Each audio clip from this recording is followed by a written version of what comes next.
অবশ্যই উত্তম পুরস্কার দেওয়া হবে, যা কোশ্চিন কালেও কোনোদিন কেটে দেওয়া হবে না। এইখানে কয়েকটা কথা আপনাকে বলে রাখছি। আল্লাহ নবী সাল্লাল্লাহু আলাইহি ওয়াসাল্লামের বেটাগুলো যখন মারা গেল, আবু জেহেল, আবুল আহাব, উতবা, সাইবা দলে দলে এসে বলছে, মুহাম্মদ তোমার তো কপাল বড় খারাপ, তোমার এই তাওহীদি মিশন আর কে জাগিয়ে রাখবে? তোমার একটা বেটাও তো আর বেঁচে নেই। আল্লাহ নবী সাল্লাল্লাহু আলাইহি ওয়াসাল্লাম ভেঙে পড়েছিলেন। আল্লাহ সুবহানাহু ওয়া তাআলা পবিত্র আল কোরআনের ছোট্ট একটা সূরা উপহার দিয়েছিলেন, এটা আমাদের সকলেরই মুখস্থ। কি? ইন্না আতাইনাকাল কাউসার ফাসাল্লি লিরাব্বিকা ওয়ানহার ইন্না শানিয়াকা হুয়াল আবতার। এই সূরাটা দেওয়া হলো আল্লাহ নবীকে প্রায় হিসাবে। কেন? আল্লাহ তাআলা নবীকে বলছেন, কি বলছেন? ইন্না আতাইনাকাল কাউসার, অবশ্যই আপনাকে কাউসার দান করা হয়েছে। আল্লাহু আকবার। কিয়ামতের মাঠে প্রত্যেক নবীরা নিজস্ব উম্মতদেরকে নিয়ে পেরেশানিতে থাকবেন। প্রত্যেক নবীরা, নবীদের পিছনে তাদের উম্মতেরা থাকবে, এটা আমরা জানি। কিয়ামতের মাঠে লক্ষ কোটি মানুষ তারা একত্রিত হবে, গোটা কিয়ামতের মাঠ একটা কথা, একটা শব্দ শুধু উচ্চারিত হবে গোটা কিয়ামতের মাঠে, সেটা হচ্ছে কি? পানি দাও, পানি দাও, ইয়া নাফসি, ইয়া নাফসি। সবাই ইয়া নাফসি, ইয়া নাফসি করবে। একজন শুধু মাথা উঠিয়ে ইয়া উম্মতি, ইয়া উম্মতি করবেন। তিনি হচ্ছেন আমার আপনার নবী, বিশ্ব নবী মুহাম্মদুর রাসূলুল্লাহ সাল্লাল্লাহু আলাইহি ওয়াসাল্লাম। আল্লাহ সুবহানাহু ওয়া তাআলা নবীকে বলছেন, নবী আপনার কোনো টেনশন নেই। সেদিন যত নবীর যত পাওয়ার আছে, পৃথিবীতে যত মানুষের যত ক্ষমতা আছে, আল্লাহ তাআলা নবীকে বলছেন, নবী আপনার পারমিশন ছাড়া কিয়ামতের মাঠে কেউ এক ফোঁটা কাউসারের পানি পাবে না। মানুষ লাইন দিয়ে দাঁড়িয়ে থাকবে, মানুষের জিভ বার হয়ে যাবে, মানুষ পানি পানি বলে চিৎকার করবে, তারপরেও এক ফোঁটা পানি পান করতে পাবে না। আমাদের নবী মুহাম্মদ সাল্লাল্লাহু আলাইহি ওয়াসাল্লামের টোটাল ডিপার্টমেন্টের দায়িত্ব দিয়ে দিয়েছেন কে? আল্লাহ সুবহানাহু ওয়া তাআলা। আল্লাহ তাআলা বলছেন, নবী আপনার বেটাগুলোকে নিয়ে নিলাম, তাই কি হলো? পৃথিবীতে আমি আপনার এত বেটা তৈরি করে দিয়েছি যে আপনার রক্তের বেটা হলেও আপনার পক্ষে এত কথা বলবে না। শুধুমাত্র নূপুর শর্মা সামান্য একটা কথা বলেছে।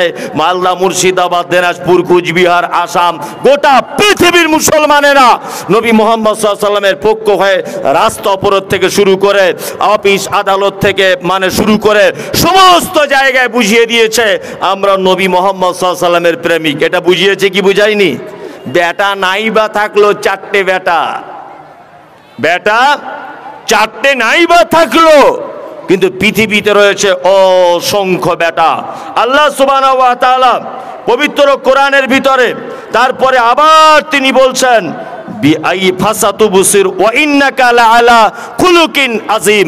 নিশ্চয় আপনি উত্তম চরিত্রের অধিকারী। এই যে যখন খাদিজাকে বিবাহ করেছিলেন আল্লাহর নবী, চরিত্রের ব্যাপারে দোষারোপ করা হয়েছিল যে 40 বছরের একজন বুড়ি আর 25 বছরের একজন যুবক, এটা বিবাহ হয় কেমন করে? আল্লাহ তাআলা বলছেন, ওয়া ইন্নাকা লাআলা খুলুকিন আযীম। পৃথিবীতে যত চরিত্রবান মানুষ রয়েছে সবার থেকে উত্তম চরিত্র হলো কার?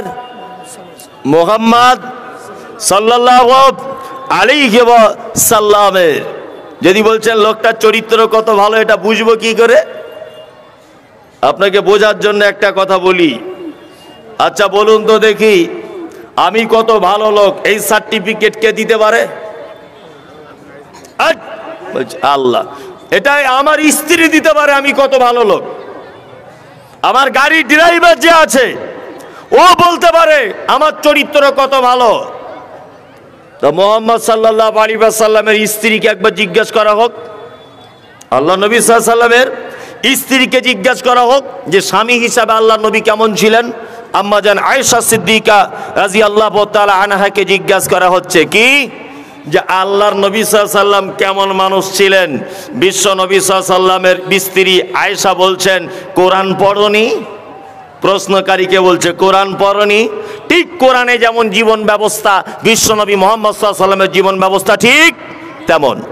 দুই, আল্লাহ নবী সাল্লাল্লাহু আলাইহি ওয়াসাল্লাম বলেছেন পৃথিবীর ওই পুরুষ মানুষ আল্লাহর নিকটে সব থেকে উত্তম যে পুরুষ মানুষ তার স্ত্রীর কাছে উত্তম। আমরা মেয়েদেরকে দু তিনটে কথা বলে ঘরে ঢুকিয়ে দিয়েছি, কি এই বেশি ফটর ফটর করবি না, স্বামীর পায়ের তলায় জান্নাত। বেশি ফটর ফটর যদি করি জান্নাত পাবি না বলে তাদেরকে দুই চাপড় মার, তার বাপের বাড়ি থেকে টাকা আদায় করা, অনেক রকমের অনেক কিছু করে দিয়েছি। করিনি? অনেক মারধর করছি, নির্যাতন করছি না? মায়েরা যারা আছেন ভালো করে শুনে রেখে দেন, স্বামীর পায়ের তলায় জান্নাত এটা ভুয়ো কথা, পৃথিবীর কোনো হাদিসে কথা নেই, ভুয়ো, এটা জাল পর্যায়ের হাদিস, এটা জাল পর্যায়ের, কোনো দাম নেই এর। পৃথিবীর কোনো পুরুষ মানুষের পায়ের তলায় জান্নাত নেই। ছোটবেলা থেকে আমরা শুনেছি পিতা মাতার পায়ের তলায় জান্নাত, শুনেছি না? পিতা মাতার পায়ের তলায় জান্নাত এ কথা ঠিক নয়, মায়ের পায়ের তলায় জান্নাত এ কথা ঠিক। পিতা মাতার পায়ের তলায় জান্নাত নাই, জান্নাত কার পায়ের তলায়? মায়ের পায়ের তলায়।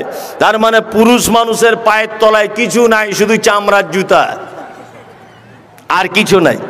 শুধু মেয়েদেরকে আমরা বলে ঘরের ভিতরে ঢুকিয়ে দিয়েছে, বেশি ফটর ফটর করবি না, এক চর মারবো তবুও সহ্য করে থাক, কারণ আমার পায়ের তলায় তো জান্নাত রয়েছে। তুমি যে মাতাল, তুমি সুদখোর, তুমি বদমায়েশ, তুমি হারামখোর, তুমি বেনামাজি, আর আল্লাহর জান্নাত এত সস্তা যে তোমার মতো পুরুষ মানুষের পায়ের তলায় ঢুকিয়ে দিবে?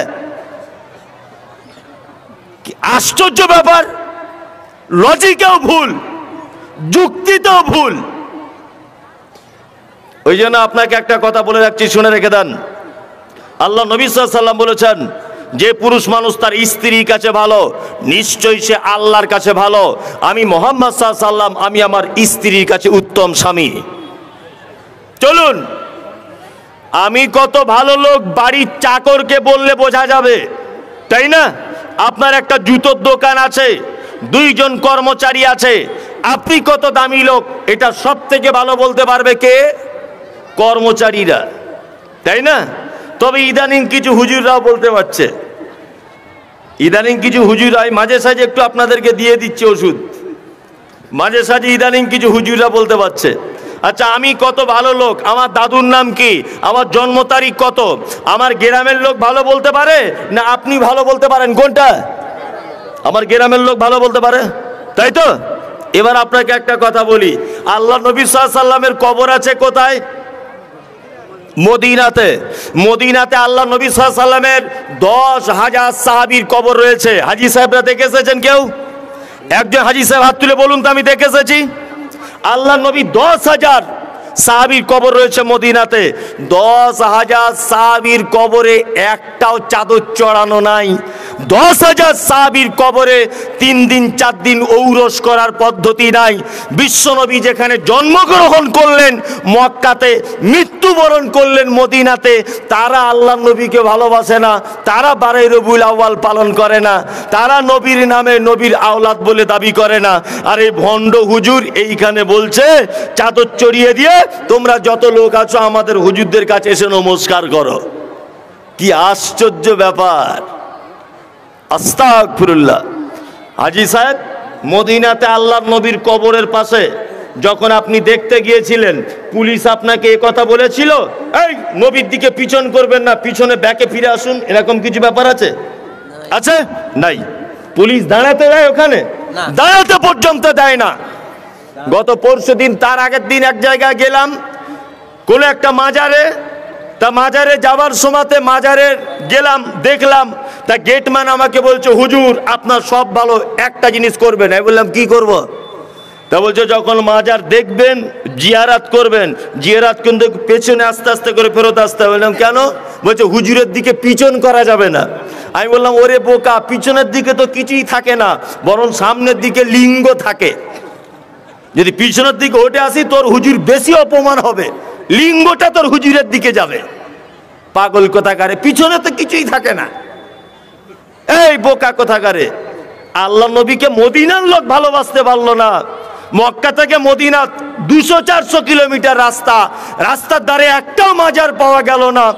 আর এ জিলাপি হুজুর বলছে আমাদের কবরে এসে ফুল দাও আর চাদর চড়াও। কি আশ্চর্য ব্যাপার।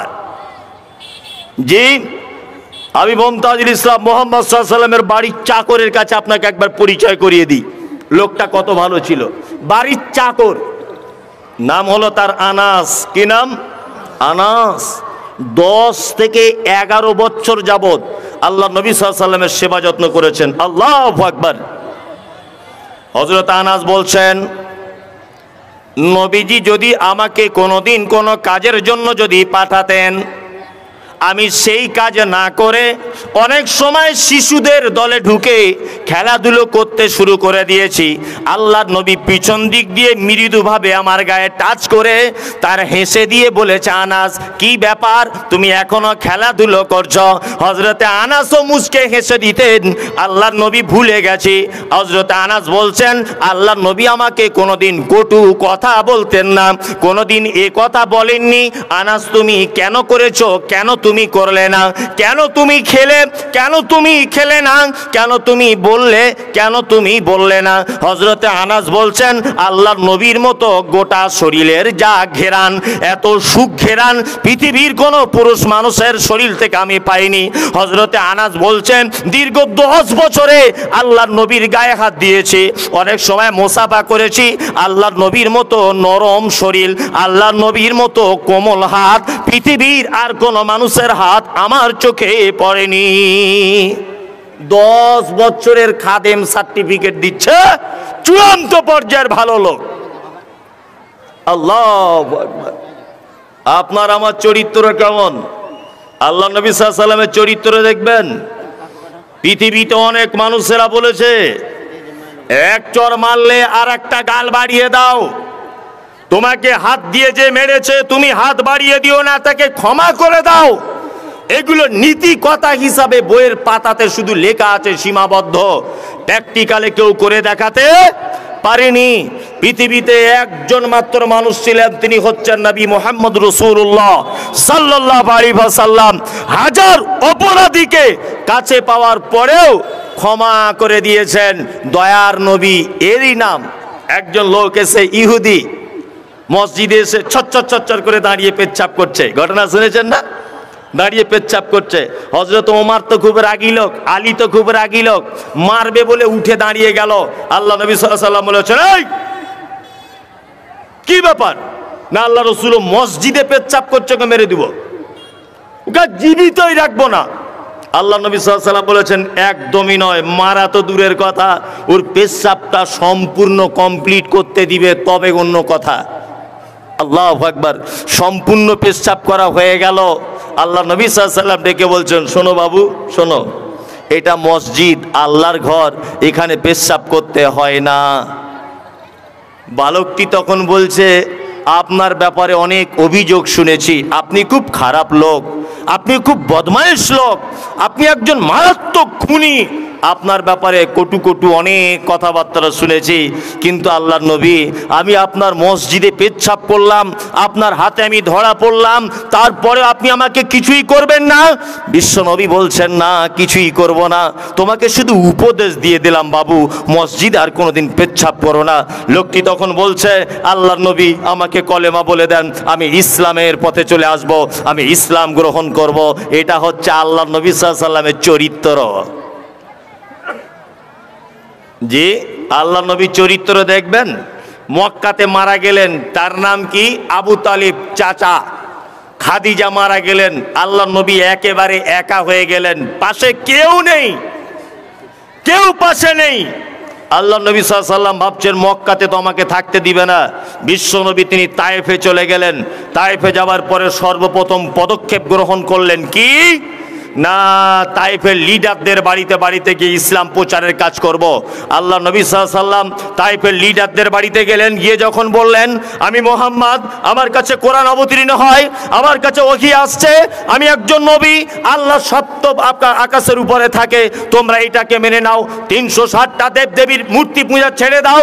তখন তাইফের লিডাররা যুক্তি করলো এই লোকটাকে এখান থেকে দেশ ছাড়া করে দিতে হবে, একে মারতে হবে। নিজেরা তো যা মারলো, তাইফের শিশুদের হাতে পাথর তুলে দিয়ে আঘাত করা হলো। আল্লাহ নবী সাল্লাল্লাহু আলাইহি ওয়াসাল্লাম রক্ত মাখা শরীর নিয়ে চলে এলেন তাইফের পাহাড়ের উপরে। পাহাড়ের দায়িত্বপ্রাপ্ত ফেরেশতারা আল্লাহ নবীকে ডেকে বলছেন, নবী আপনি শুধু একবার বলুন কারা আপনাকে মেরেছে, তাদেরকে এই তায়েফের পাহাড়গুলোকে তুলে, বড় বড় পাথরগুলোকে তুলে তাদের ঘাড়ের উপরে চাপিয়ে দিব। আল্লাহ নবী সাল্লাল্লাহু আলাইহি ওয়াসাল্লাম সেদিন বলেছিলেন, কি বলেছিলেন? সেদিন বলেছিলেন ওদেরকে মেরো না, যদি ওদেরকে মেরে দাও পরবর্তীতে ইসলাম কাদের কাছে পৌঁছাবো। মেরেছিলেন, জানা আছে? মারেননি, ক্ষমা করে দিয়েছিলেন। এটা হচ্ছে বিশ্ব নেতার চরিত্র। ওয়া ইন্নাকা আলা খুলুকিন আযীম, পৃথিবীর উত্তম চরিত্রের অধিকারী। নিজে খেতে পাননি, কিন্তু অধীনস্থ থাকা মানুষগুলোর খোঁজ খবর নিয়েছিলেন কে?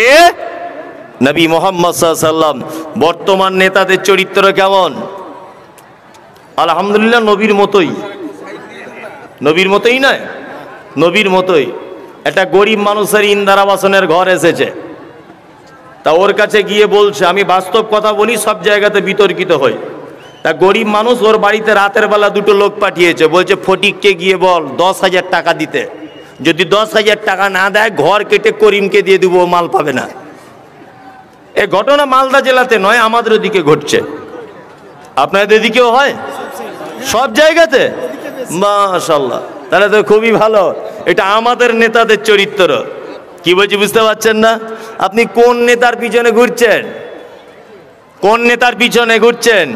যে নেতার ব্যাপারে আপনি সার্টিফিকেট দিচ্ছেন স্লোগানে, আমার নেতার চরিত্র ফুলের মতো পবিত্র।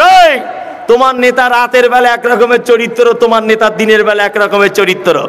তোমার নেতা সকালবেলা এক রকমের কথা বলে, তোমার নেতা রাতের বেলা আর এক রকমের কথা বলে। তোমার নেতা তোমার বাপের সাথে এক রকমের বলে, তোমার সাথে এক রকমের বলে। তোমার নেতা তোমার বড় ভাইকে এক রকমের কথা বলে, তোমাকে আর এক রকমের কথা বলে। এই তোমার নেতার চরিত্র। আর বিশ্বনবী মুহাম্মদ সাল্লাল্লাহু আলাইহি ওয়াসাল্লামের চরিত্র একদম সাদা কাগজের মতো স্বচ্ছ, যেখানে কোনো অপবিত্রতা স্পর্শ করতে পারবে না। আল্লাহু আকবার। কেমন চরিত্রবান মানুষ ছিলেন! আল্লাহ নবী সাল্লাল্লাহু আলাইহি ওয়াসাল্লাম সম্পর্কে বলা হচ্ছে ওয়া ইন্নাকা আলা খুলুকিন আযীম। একদম অনেকক্ষণ পরে এবার মাইকটা হলো। ওয়া ইন্নাকা আলা খুলুকিন আযীম। আল্লাহ সুবহানাহু ওয়া তাআলা বলছেন নিশ্চয় আপনি উত্তম চরিত্রের অধিকারী। আল্লাহ তাআলা তারপরে বলছেন ফাসাতুবসিরু ওয়া ইউবসিরুন, অচিরেই আপনিও দেখতে পাবেন, তারাও দেখতে পাবে।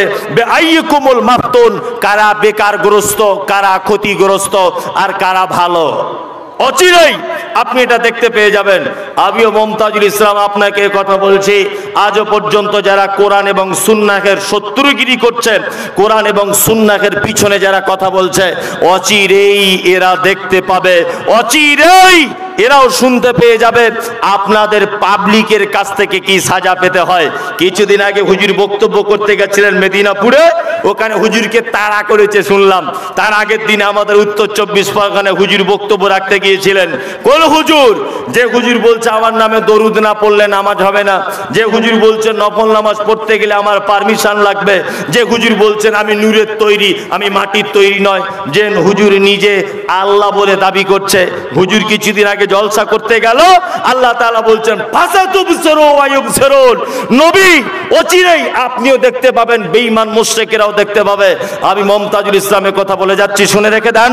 যারা সহিহ হাদিস এবং কোরআনের বিরুদ্ধে যারা কথা বলে, অচিরেই আপনি যদি বেঁচে থাকেন, আমিও যদি বেঁচে থাকি, অবশ্যই দেখা হবেই দুনিয়াতে। আপনি দেখতে পাবেন হুজুর কেমন লাঞ্ছিত হয়, হুজুর কেমন অপমানিত হয়, আপনি দেখতে পাবেন।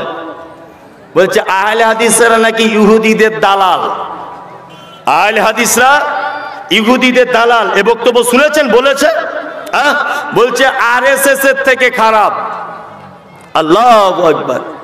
এসব কেচ্চা কাহিনী শুনেছেন? শুনেছেন? হ্যাঁ, ঠিক আছে। ফতোয়া দিতে শুধু ব্যস্ত। হুজুররা ফতোয়া দিয়েছে, বলছে ডাক্তার জাকির নায়েক কাফের। বলছে কেন? বলছে প্যান্ট শার্ট পরে এই জন্য কাফের।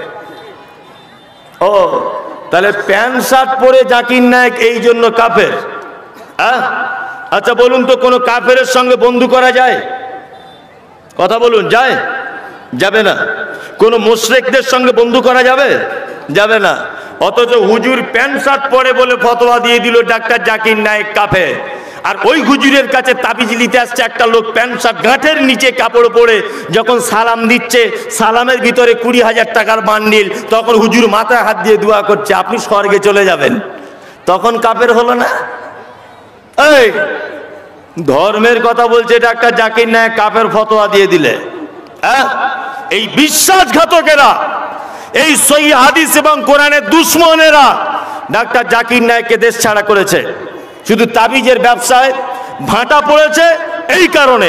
এরাই জার্জিস আনসারীকে চক্রান্ত করে, এরাই 13 বছরের জেল ঘোষণা করে দিয়েছে, এরাই তো জার্জিসকে জেলের ভিতরে পড়েছে, এরাই বাংলার বলিষ্ঠ বক্তা, যাকে বক্তা সম্রাট বলা হয়, মেমারিতে বাড়ি, গোলাম আহমেদ মোর্তজাকে উত্তর 24 পরগনার কাউকে পাড়া, সম্ভবত ওটা স্বরূপনগর থানা, কাউকে পড়াতে মেরে দাঁত ভেঙে দিয়েছিল এই বেঈমানেরাই।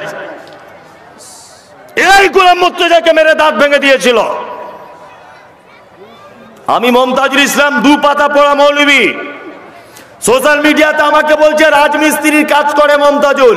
ঠিকই বলেছ, আমি রাজমিস্ত্রিরই কাজ করি, তবে আমি ভয়ঙ্কর মিস্ত্রি, খুব ভয়ঙ্কর। রাজমিস্ত্রি মানে সে গেঁথেও তুলতে পারে, ভেঙেও দিতে পারে। আমি মমতাজুল ইসলামের কথা বলে যাচ্ছি সোশ্যাল মিডিয়াতে, আমাকে রাজমিস্ত্রি বলছো বলো, তবে আমি গড়তেও পারি, ভাঙতেও পারি। তোমার তাবিজের ঘরের 12টা বাজাবই, তোমার মাজার ভেঙে তবে ছাড়বো, তবে দা কুড়ুল দিয়ে ভাঙতে যাব না। তুমি আহলে হাদিসকে আরএসএস এর দালাল বলো? তুমি ইতিহাস পড়েছো? সারা ভারতবর্ষের ইংরেজ বিরোধী আন্দোলন সর্বপ্রথম আহলে হাদিসরা শুরু করেছিল, ইতিহাস পড়ে দেখো। তুমি আহলে হাদিসকে বলছো আরএসএস এর দালাল। এই বেঈমান বিশ্বাসঘাতকেরা পিস টিভির মতো একটা চ্যানেলকে এই দেশ থেকে উৎখাত করে দিয়েছে এরাই, অথচ স্টার জলসার মতো একজন চ্যানেলকে এদের বিরুদ্ধে কোনো কথা প্রতিবাদ এরা করলো না। অথচ পিস টিভির ব্যাপারে কলকাতার কোর্টে এরা মামলা করেছে, এই বিশ্বাসঘাতকেরা যারা হাদিস এবং কোরআন নিয়ে ছিনিমিনি খেলছে। অথচ স্টার জলসাতে যেখানে নারী পুরুষের উলঙ্গ হয়ে যেখানে পরিবার ধ্বংস করার সিরিয়াল চালানো হচ্ছে, হুজুর এখানে একবারও প্রতিবাদ করলো না। হুজুর জাকির নায়েকের পিস টিভি বিরুদ্ধে প্রতিবাদ করে পিস টিভিটাকে বন্ধ করে দিল। এরা বিশ্বাসঘাতক ছাড়া আর কি হতে পারে? বলছে মমতাজুল ইসলাম আহলে হাদিস। আরে তুমি আহলে হাদিস বোঝো? আহলে হাদিস হলো তারাই যারা ফাঁসির মঞ্চে ঝুলবে তবুও নামাজে হাজার লক্ষ কোটি মানুষের সামনে জোরে আমিন বলবে, এর নাম আহলে হাদিস। ফাঁসির মঞ্চে ঝুলবে তবুও বুকের উপরে হাত বাঁধবে, এর নাম আহলে হাদিস। আহলে হাদিস মানে মিথ্যা যদি তার কাছে চলে আসে, সত্য আসার সাথে সাথেই মিথ্যাকে দূরে ঠেলে ফেলে দিবে, এর নাম হচ্ছে আহলে হাদিস। আহলে হাদিস মানে শুলিতে চড়িয়ে দেওয়া হবে তবুও বাতিলের সামনে মাথা নত করবে না, এরই নাম আহলে হাদিস। আহলে হাদিস মানে ফাঁসির মঞ্চে ঝুলিয়ে দেওয়া হবে তবুও তারপরেও বাতিলের সামনে বলিষ্ঠ ভাষায় বক্তব্য রাখবে, এরই নাম আহলে হাদিস। আমি মমতাজুল ইসলাম তোমার 10 পয়সাও দাম দিই না। তুমি যতই হুমকি দাও, যতই বলো কোথায় জলসা বল, যতই বলো একে ধরে আনতে পারলে 10 লাখ টাকার পুরস্কার, আমি মমতাজুল ইসলামের কথা আবার বলে যাচ্ছি, আহলে হাদিসদের ব্যাপারে যদি আর কোনোদিন তোমাদের জবান খুলতে দেখি, আমিও মমতাজুল ইসলাম বলছি, আমার সাথে কেউ থাক আর না থাক, মনে করব শহীদ হয়ে গেলাম, তোমাদের এই 5 হাত জিভ টেনে আমি ছিঁড়ে দেবো। আমিও যদি কোনো বক্তব্যতে শুনেছি আহলে হাদিস মানে তোমার তাবিজের ব্যবসার 12টা বেজে গেছে এই কারণে। পীর সাহেব কিসের পীর? ইসলামে ওদের কোনো জায়গা নেই। আল্লাহ সুবহানাহু ওয়া তাআলা বলছেন আতিউল্লাহ ওয়া আতিউর রাসূল, আল্লাহ এবং তার রাসূলের আনুগত্য করো। ওয়ালা তুবতিলু আমালাকুম, তোমরা তোমাদের আমলগুলোকে বাতিল করে দিও না।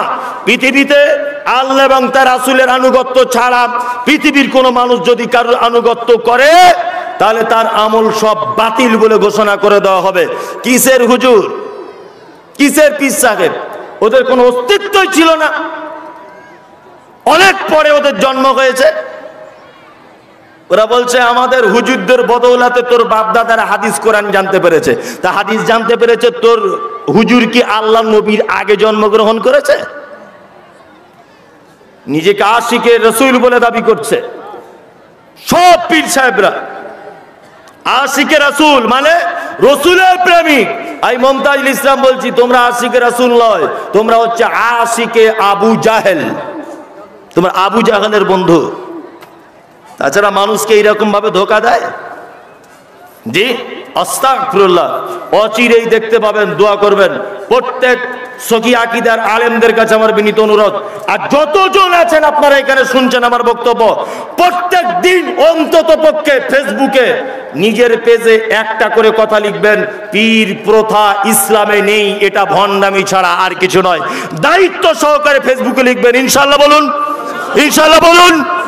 সবাই পোস্ট করবেন যাতে পৃথিবীর সব মানুষ ভাবতে শুরু করে আমি এই বক্তব্য দেওয়ার পরে আপনাকে ৩৫০০-এর বেশি ফোনের কল রেকর্ডিং শোনাতে পারি। ইনশাআল্লাহ বুলাজি ৫৫০ থেকে ৭০০ ছেলে তারা সঠিক আকীদাতে ফেরত চলে এসেছে। ৫৫০ থেকে ৭০০ ছেলে। আপনাকে কি বলবো, গতকাল আমি বাড়িতে ছিলাম, কোনো একটা কারণে প্রোগ্রাম ছিল, বেদাতীদের প্রোগ্রাম, আমাকে অ্যাটাক করবে বলে আমি যাইনি। তার আগের দিন বাঁকুড়াতে প্রোগ্রাম করলাম, ওখানে গাড়ি টাড়ি ভাঙচুর করে দিচ্ছিল, তারপরে পুলিশ টুলিশ নিয়ে ওখান থেকে আল্লাহ আমাকে বাঁচিয়েছে। এই ভয়ে আমি ওখানে যাইনি, কারণ ওরা মারামারিতে খুব বিশ্বাসী, ওরা দলিলে বিশ্বাসী নয়। কি বলছি বুঝতে পারছেন? ওরা মেরে দেবে অবশ্যই, নিজের ব্যবসাকে টিকিয়ে রাখার জন্য মেরে দিতে পারে। আল্লাহ তাআলা বলছেন ফাসাতুবসিরু ওয়া ইউবসিরুন, অচিরেই নবী আপনি দেখতে পেয়ে যাবেন তাদের আসল রূপ কি। বিআইয়িকুমুল মাফতুন, কারা কল্যাণের ভিতরে রয়েছে, কারা ক্ষতির মধ্যে রয়েছে। অতিই আমরা ইনশাআল্লাহ ফুল আজিজ দেখতে পেয়ে যাব।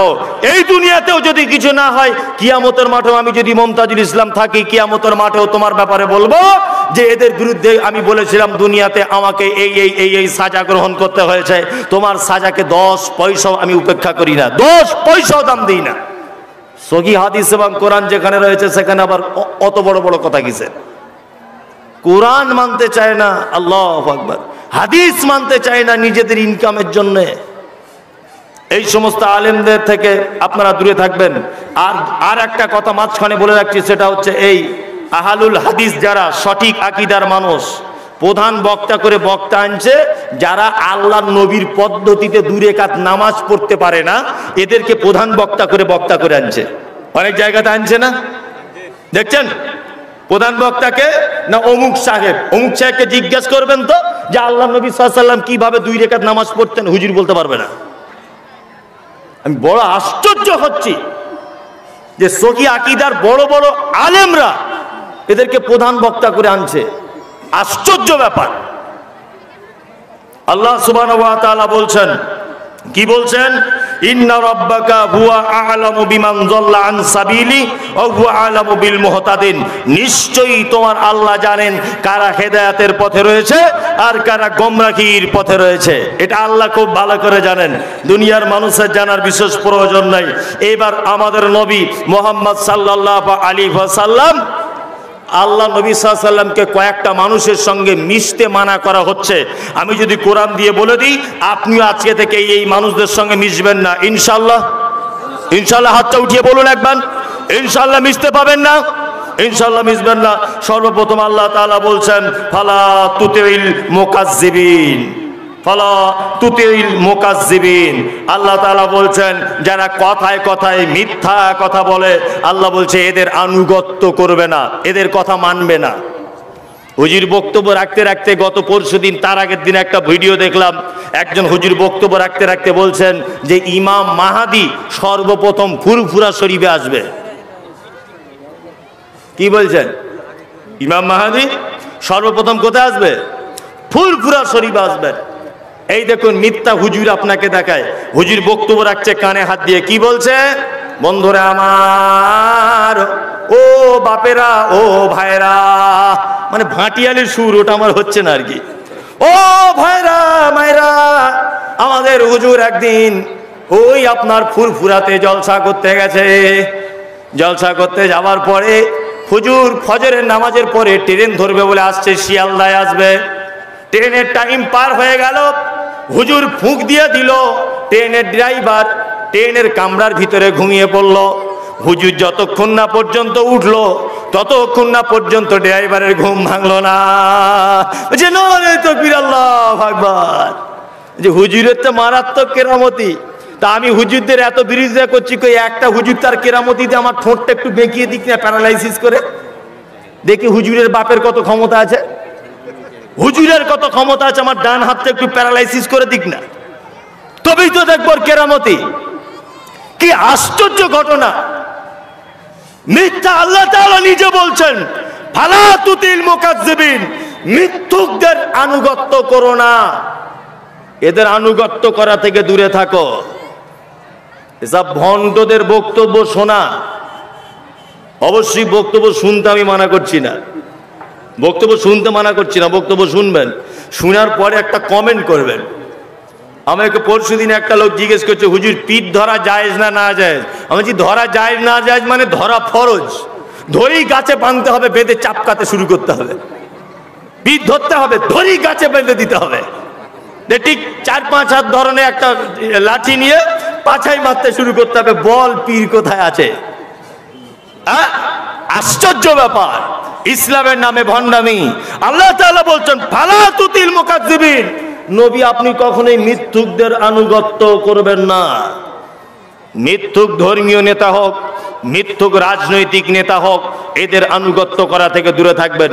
রাজনৈতিক নেতারাও শুধু যে ধর্মীয় নেতারা মিথ্যা কথা বলে তা নয়, রাজনৈতিক ভাইয়েরাও আজকাল বলছে, তবে সবাই নয়, কিছু রাজনৈতিক ভাইয়েরা দেখবেন ভোটের আগে এসে গ্রামে গ্রামে মিটিং করে করে বলছে, ভাই এবার একবার ভোটটা দিয়ে দেখো, এই যে রাস্তাটা দেখতে পাচ্ছ এমন করে দিব, ভাত পড়ে গেলে ওই ভাত তুলে আবার খাওয়া যাবে, এমন ফাইন রাস্তা করে দিব। ভোটে জিতে গেল, এমএলএ হয়ে গেল, এমপি হয়ে গেল, প্রধান হয়ে গেল, তারপরে দেখবেন রাস্তা এমন যে আগে তবু চলা যেত, এখন গরুর গাড়িও চলা বড় মুশকিল। তার মানে কি? মিথ্যা প্রতিশ্রুতি দিয়ে ভোট নিয়ে চলে গেল। আল্লাহ সুবহানাহু ওয়া তাআলা তারপরে বলছেন অদ্দুলাউ তুদহিনু ফায়ুদহিনুন, আর তারা চায় আপনি একটু নরম হন, তবে তারাও একটু নরম হবে। কাফেরেরা কি চায়? নবীজিকে কি চাইতেন? ঠিক এইরকম ভাবে চাইতেন, মুহাম্মদ তুমি তোমার ধর্মটাকে নিয়ে ঠিকঠাক করে থাকো বাবা, এই 360টা দেবদেবীর পূজা করছে, আমাদের ব্যাপারে তোমার কিছু বলার দরকার নেই। আল্লাহ বলছে অদ্দুলাউ তুদহিনু ফায়ুদহিনুন, নবী তারা চায় আপনি একটু নরম হন, তারাও একটু নরম হবে। কি বলছি বুঝতে পারছেন না? আল্লাহ নবী সাল্লাল্লাহু আলাইহি ওয়াসাল্লাম নরম হয়েছিলেন? নরম হয়েছিলেন? হয়নি? আমরাও ইনশাআল্লাহ আব্দুল আজিজ বাতিলের ব্যাপারে কথা বলবো, নরম করাতে পারবে না। শুধু আপনারা আমাদের জন্য দোয়া করবেন, শুধু আমার যেমন বিদ্যা আছে, যতটুকানি বিদ্যা আছে, তবে আশা করি সহিহ হাদিস এবং কোরআনের বিদ্যা অল্প থাকলেও আছে, কোন রকমের ভ্রান্ত বিদ্যা অর্জন করি না, কোনো বাতিলের কাছে নয়, মাথা নরম করা যাবে না। আমাদের কিছু মুসলিম নেতা নেত্রী আছে, দেখতে পাচ্ছেন তো, এরা দুই দিকেই মোটামুটি বজায় রেখেছে না? ভোটের আগে আমাদের উত্তর 24 পরগনার একজন মহিলা, আমি তার নাম বলবো না, নাম বললে বলবে রাজনৈতিক বক্তব্য রাখছে, উত্তর 24 পরগনাতে এক জায়গায় ভোটে দাঁড়িয়েছিলেন, এমপি ভোটে, মানে লোকসভার ভোটে, তাই তো?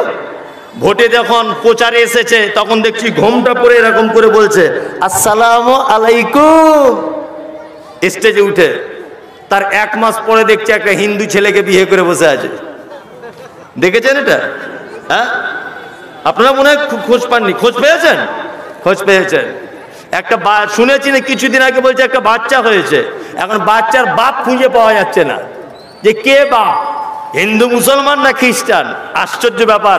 অথচ ভোট চাওয়ার সময় এসে বলছে আসসালামু আলাইকুম, ভোট চাওয়ার সময়তে। আল্লাহ তাআলা এদের ব্যাপারে বলছে অদ্দুলাউ তুদহিনু ফায়ুদহিনুন, পৃথিবীতে কিছু নেতা নেত্রী রয়েছে যারা ওদের কাছেও ভালো হয়, তোমাদের কাছেও ভালো হয়। আল্লাহ নবী সাল্লাল্লাহু আলাইহি ওয়াসাল্লাম এরকম মানুষ ছিলেন না খুব কট্টর মানুষ ছিলেন? কোনটা? খুব কট্টর মানুষ ছিলেন। আমিও আপনি ইনশাআল্লাহ সঠিক হাদিস এবং কোরআনের ব্যাপারে কঠোরতা অবলম্বন করবো ইনশাআল্লাহ। কোন রকমের আপোষ করতে যাবেন না। আল্লাহ তাআলা তারপরে বলছে ওয়ালা তুতি কুল্লা হাল্লাফিম মাহিন, যে অধিক শপথ করে, যে লাঞ্ছিত, আপনি তার আনুগত্য করবেন না। কথায় কথায় যারা আল্লাহর কসম, মায়ের কসম, নানির কসম, খালার কসম, ফুপুর কসম, বেটার কসম, বেটির কসম, এরকম কথায় কথায় যারা কসম করে করে বেড়ায়, অবশ্যই এইরকম নেতা যদি হয় এদের আনুগত্য করতে মানা করা হয়েছে। আল্লাহ সুবহানাহু ওয়া তাআলা আপন নবীকে মানা করছেন যে আপনি পর্যন্ত ওদের আনুগত্য করতে পাবেন না, কখনোই ওদের আনুগত্য করবেন না। কারণ হলো এই, ওরা কথায় কথায় কি করে? মিথ্যা কথা বলে এবং শপথ করে। আল্লাহ সুবহানাহু ওয়া তাআলা তার পরের আয়াতে বলেন হাম্মাজিম মাশাইম বিনামিন, যে পশ্চাতে নিন্দা করে, একের কথা অপরের কাছে লাগিয়ে বেড়ায়, এই রকম নিন্দুকের কাছ থেকে আপনি দূরে থাকবেন ইনশাআল্লাহ। এই লোকটাকে আমরা একটু ভালো করে চিনে যাই, যারা এর কথা ওর কথা লাগিয়ে লাগিয়ে বেড়ায়। নিন্দুক, এর সঙ্গে মেশা যাবে না। কি বলছি বুঝতে পারছেন তো? মসজিদের ইমাম সাহেব ভাইদেরকে একটা কথা বলছি, ইমাম সাহেব ভাইরা কেউ আছেন এখানে? কেউ বসে আছেন? একজন হাত তুলুন তো। কে ইমাম সাহেব ভাই? কে? একজনও নেই ইমাম সাহেব? মাশাআল্লাহ, স্টেজে একজন আছেন। ইমাম সাহেব ভাই, আপনাকে কথাটা অনুরোধ করে বলছি, আপনি কথাটা শুনে রাখেন। হাম্মাজিম মাশাইম বিনামিন, আল্লাহ তাআলা বলছেন যারা সামনে পিছনে গীবত করে বেড়ায়, আপনি নবী কখনোই তাদের সাথে মিশবেন না। ইমাম, আমাদের গীবত আর পরনিন্দাটা দোকান থেকে শুরু করে মসজিদ ঘর পর্যন্ত পৌঁছে গেছে। ঠিক বলছি না ভুল বলছি? দেখবেন মসজিদেও নামাজের পরে গোল করে বুড়া মানুষেরা বসে এর বইয়ের কথা, ওর কথা, এর কথা বেশি বলে না? মসজিদেও দেখবেন গীবত চলছে।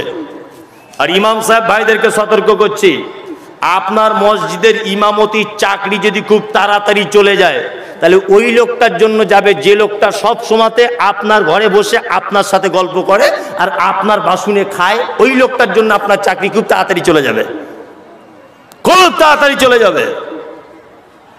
আপনার সামনে বলছে আসসালামু আলাইকুম, সত্যি আপনার মতো বক্তা হয় না, এই জুম্মায় যা দিলেন না, সাংঘাতিক দিলেন। কিন্তু আপনার কোরআন তেলাওয়াত, আল্লাহু আকবার, আমার বউ শুদ্ধ নাম করে গো। অনেকদিন পরে মসজিদে একটা ইমাম পেয়েছি, দুদিন কামাই করে দিক ইমামটা।